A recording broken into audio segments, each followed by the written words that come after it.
Bienvenue. Ce soir, j'avais envie de parler de mes astuces de coaching. Toute cette négativité qu'on se met, qu'on porte, toute cette petite voix dans notre tête qui nous répète qu'on est nul et qu'on n'arrivera à rien. Donc ce soir, je vais vous partager toutes les choses qu'il faut arrêter de faire. Il y en a qui vont dire que la positive attitude, c'est toxique, mais il faut arrêter la négative attitude. Donc si vous faites partie des gens qui ont envie de passer à l'action, qui ont envie de faire des choses pour elles dans leur vie et arrêter l'auto-sabotage, je vous invite à rester avec nous ce soir. Vous avez déjà entendu tous ces conseils, mais une petite piqûre de rappel, ça fera pas de mal. C'est sur Facebook où j'avais fait des petits montages avec la vignette de Batman qui claque Robin. Et je l'avais fait pour tous les mots à changer. Parce que si vous voulez être bien, si vous voulez être dans l'action, si vous voulez être courageux, eh ben, il faut changer sa manière de parler, pour changer sa manière d'être, pour changer sa manière de faire avec le oui mais. Si vous me dites oui mais, je risque d'être très en colère. Oui mais, ça veut dire non. Donc, si vous êtes du genre à dire oui mais, oubliez et dites non, vous avez le droit de refuser des choses. Vous avez le droit. Et dès que moi j'entends oui mais, ça m'irrisse le poil. Je ne supporte plus. C'est un discours pour se trouver des excuses. Donc si vous entendez quelqu'un dire oui mais, dites-lui de remplacer le mais par oui et. J'étais la première à me trouver des excuses. Hein. C'est pour ça que ça m'énerve. C'est parce que moi aussi avant j'utilisais ce genre de choses. Moi, ma phrase, mon excuse à moi, c'était oui, mais j'ai pas d'argent. Vous allez me dire que c'est une phrase que vous avez tous déjà dit au moins une fois, oui, ou oui, mais moi j'ai pas le temps. À remplacer le mais, soit par un non, et assumer que c'est quelque chose qui ne vous intéresse pas. Vous ne serez pas plus aimé ou moins aimé parce que vous avez refusé honnêtement quelque chose à quelqu'un. Mais remplacer le mais par et. Donc oui, mais j'ai pas d'argent, ça va se transformer oui, et je fais faire en sorte d'avoir cet argent. Vous voyez la responsabilité que vous reprenez dans l'action. Vous n'êtes plus une victime de ce manque d'argent. Arrêtez d'envoyer le message à l'univers comme quoi vous êtes dans le manque. Donc réfléchissez, prenez un instant, notez-le, oui mais, vous barrez le mais, et vous remplacez par oui et. Et vous allez voir, vous serez obligé de changer la phrase. Vous serez obligé de changer la phrase, vous serez obligé de trouver la solution. Et ça, c'est une autre méthode de développement personnel. C'est quand on voit les problèmes, quand on ne voit que les problèmes, et bien on continue à ne voir que les problèmes. Quand on imagine en possibilité, en solution, et bien notre cerveau, naturellement, il va aller voir les possibilités et les solutions. C'est pas quelque chose d'inné, c'est quelque chose qui se travaille, et plus tôt vous en avez conscience, mieux, plus vite votre cerveau fera la différence. Donc oui mais, on le transforme en oui et. Comme tu dis Mario, oui mais, et ben en fait c'est non. Donc on se rend compte qu'on a l'impression, on se donne l'impression de devoir être gentil. On se dit on a été éduqué pour être bien élevé et pour que les gens nous aiment. Et en fait, du coup, vous n'êtes pas du tout vous. Vous essayez de jouer un rôle et vous n'êtes pas du tout dans l'authenticité. Et en gros, les gens, s'ils vous aiment pas, ils vous aiment pas pour quelque chose que vous n'êtes pas. Alors que si vous êtes vous-même, au moins, les gens, s'ils vous aiment pas, mais ils vous aiment pas pour vous-même. Et au moins, vous avez fait le tri. Et les gens qui vous aiment, ils vous aimeront pour vous. Et vous vous sentirez plus libre d'exprimer vraiment qui vous êtes. Donc soyez vous-même, tous les autres sont déjà pris. Ça c'est Oscar Wilde qui disait ça.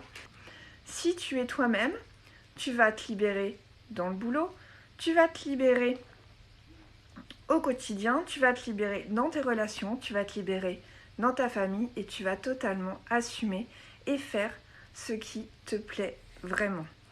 Oui, mais j'ai pas le temps. Oui, et je vais m'organiser. On peut le transformer par le oui, mais j'ai pas le temps. On va le transformer en oui, et je vais m'organiser pour te trouver du temps. On reprend la responsabilité, on s'organise, on fait des planifications à long terme pour pouvoir faire tout rentrer dans ton calendrier. On a tous une journée de 24 heures.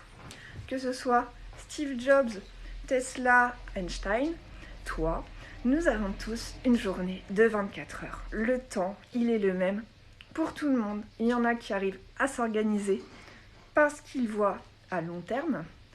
Et voilà, oui, mais j'ai pas le temps, ça veut juste dire non, parce que tu as autant de temps que tout le monde. Et quelque part, quand tu as vraiment envie, eh ben, tu vas planifier, tu vas trouver du temps. Arrêtez d'essayer et évacuez totalement ce mot de votre dictionnaire de pensée. Essayez, ça veut juste dire que vous pensez à peut-être un jour le faire. Mais vous restez dans votre esprit et du coup vous faites rien. Donc essayer, ça équivaut à ne rien faire. Et les personnes dans le développement personnel, quand ils vous entendent dire « je vais essayer », dites-leur que ça ne vous intéresse pas. Soyez honnête, soyez authentique, soyez sincère. D'une, ça augmentera votre taux vibratoire, ça arrêtera de le faire baisser avec des mensonges et des inauthenticités, et vous vous sentirez mieux d'avoir énoncé honnêtement, clairement, ce que vous ressentez. Après, on a le droit de dire non. Les gens n'arrêteront pas de vous aimer si vous leur dites non. On se rend compte que le besoin d'amour, on va vraiment chercher. On a tous une petite part de dépendance affective. Et du coup, on a envie que tout le monde nous aime. Ça fait partie des conditionnements qui vous rendent malheureux parce qu'on ne peut pas plaire à tout le monde. Si on plaît à tout le monde, on plaît à personne. Vous nous privez de cet être unique que vous êtes à l'intérieur de vous.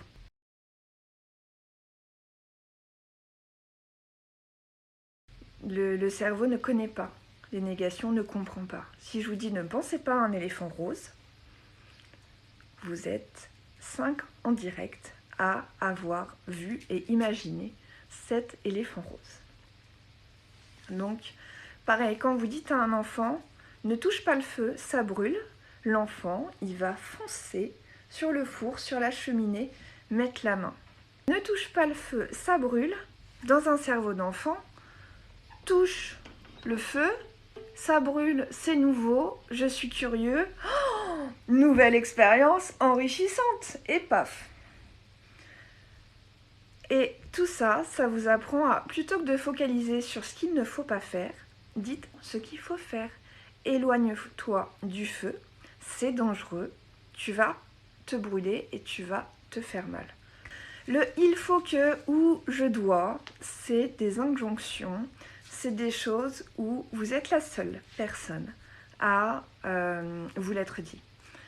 Et vous êtes les seules personnes qui allez le regretter si vous ne tenez pas vos propres promesses personnelles.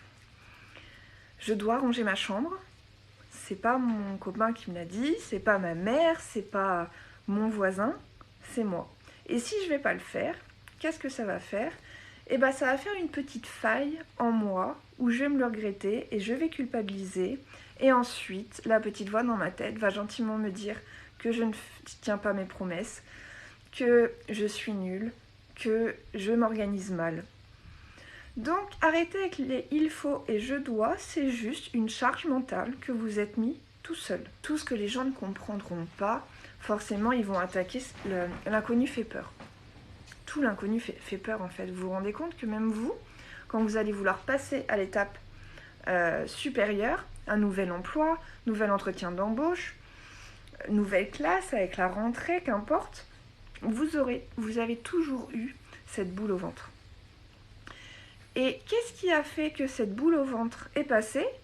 C'est juste parce que vous l'avez fait une fois, vous avez vu que vous étiez toujours en vie, et du coup ça vous a permis de continuer, de ne plus avoir peur de ça, et d'aller à la marche supérieure. Quand vous allez passer à l'action, ça va évacuer la peur, ça va vous donner confiance en vous. Imagine, vous devez passer à l'action et vous dites « Ah, imagine s'il se passe ça, s'il se passe ça ». En fait, avec des si, tu peux imaginer 50 000 scénarios catastrophes. Et il n'y a que si tu passes à l'action que tu sauras. Donc les si, c'est encore des excuses. Si vous restez dans votre tête en disant « Ah, je rêve de ci, je rêve de ça », les années vont passer. Et il ne va rien se passer. C'est qu'on ne vous apprend pas à vous projeter. Mais qu'est-ce qui t'empêche aujourd'hui, en tant qu'adulte responsable, de créer cette possibilité d'être une personne indépendante, joyeuse, heureuse, active? C'est un choix qu'on fait aujourd'hui. Qu'est-ce qu'il y a d'autre? Donc le ne pas, on oublie, le essaye, on dégage de son vocabulaire, le oui mais, on le remplace par oui est, le je dois, le il faut. Voilà. Et si vous dégagez tout ça, bizarrement, vous vous rendrez compte que vous serez plus positif, que vous aurez plus d'énergie, que tout ira beaucoup mieux. Merci de votre présence, passez une excellente semaine et à mercredi prochain. C'est la première à dire que je ne me plaignais pas. Jamais, moi, je ne me plaindrai. Et ils nous ont redéfini ce que c'était qu'une plainte. Et quand on change de définition, on dit « Ah ouais, en effet ». Et donc leur définition, c'est une plainte, c'est tout point de vue que tu as pris pour la vérité. D'accord? Une plainte, c'est tout point de vue que tu as pris pour vérité. Donc de répéter « les autres se plaignent » ou « les Français se plaignent souvent », ça c'est une plainte. Et d'aller reconnaître toutes les choses qu'on dit, tous nos points de vue qu'on a pris pour des vérités, ma sœur est comme ceci, nan, ça c'est une plainte. Avec le travail de coaching, chaque plainte, une fois que tu as identifié chaque plainte, tu vas voir qu'est-ce qui se cache derrière. Et en général, si tu te plains, si tu as établi un point de vue, un jugement, c'est qu'au fond de toi, tu te sens inférieur, tu te sens pas capable, ou il y a une inauthenticité qui se cache derrière ça. Moi j'avais une inauthenticité où, donc ça fait 7 ans que je suis célibataire, et je me suis rendu compte que dès que j'avais quelqu'un qui venait me séduire, je l'envoyais chier. J'envoyais chier tout le monde, et je faisais tout pour rester toute seule. Et à partir du moment où j'ai vu que j'étais dans ma tête pas disponible pour l'autre, j'ai vu que ça c'était une inauthenticité. En coaching, ce que j'adore, c'est qu'à partir du moment où on voit un truc qui a bugué, on va se dire ok, qu'importe mon passé, aujourd'hui j'ai vu mon inauthenticité de ne pas être disponible, alors je crée une possibilité. Et en fait là j'ai créé la possibilité pour moi et dans ma vie d'être disponible et de le dire, de l'annoncer et de partager que je suis disponible et à la recherche. Bizarrement, je vais avoir plus de facilité à m'ouvrir aux autres, à les rencontrer et à au moins discuter avec des inconnus ou laisser des inconnus venir discuter sans avoir des a priori comme je pouvais avoir avant. C'est vraiment un super outil dont vous avez peut-être entendu parler et qu'on entend également dans les pubs, cette création de possibilités.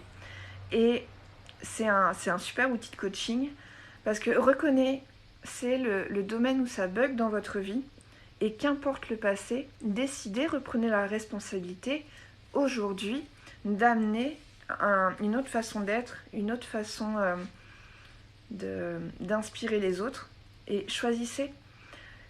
Rien ne vous empêche de changer et d'être victorieux, courageux, merveilleux. C'est si vous décidez aujourd'hui d'être extraordinaire, la seule chose qui va vous arrêter, c'est la petite voix dans votre tête. Donc je vous invite aujourd'hui à imaginer qu'est-ce que vous voulez être dans 5 ans. Pour aujourd'hui, qu'est-ce que je dois mettre en place pour atteindre ça dans 5 ans. Voilà. Le jugement des autres.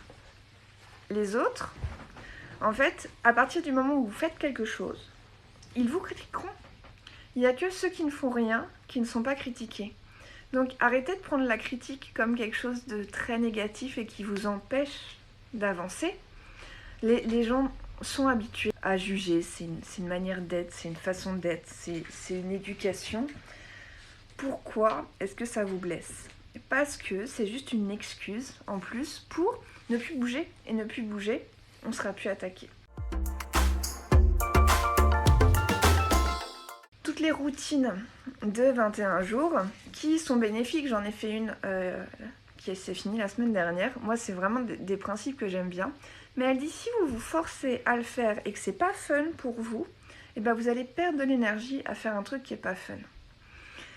Il y a un petit truc mental, c'est que vous êtes tous capables de gérer votre état, de gérer la petite voix dans votre tête que vous entendez très bien dire que vous êtes nul, que vous êtes méchant et que vous n'avez pas le droit et qu'il ne faut pas et que vous ne devez pas. Mais vous pouvez aussi vous dire que vous allez faire cette action dans la joie. Moi, naturellement, quand je me prépare psychologiquement à me dire vas-y, ça va être fun, ça va être rapide, et bah le ressenti n'est pas le même.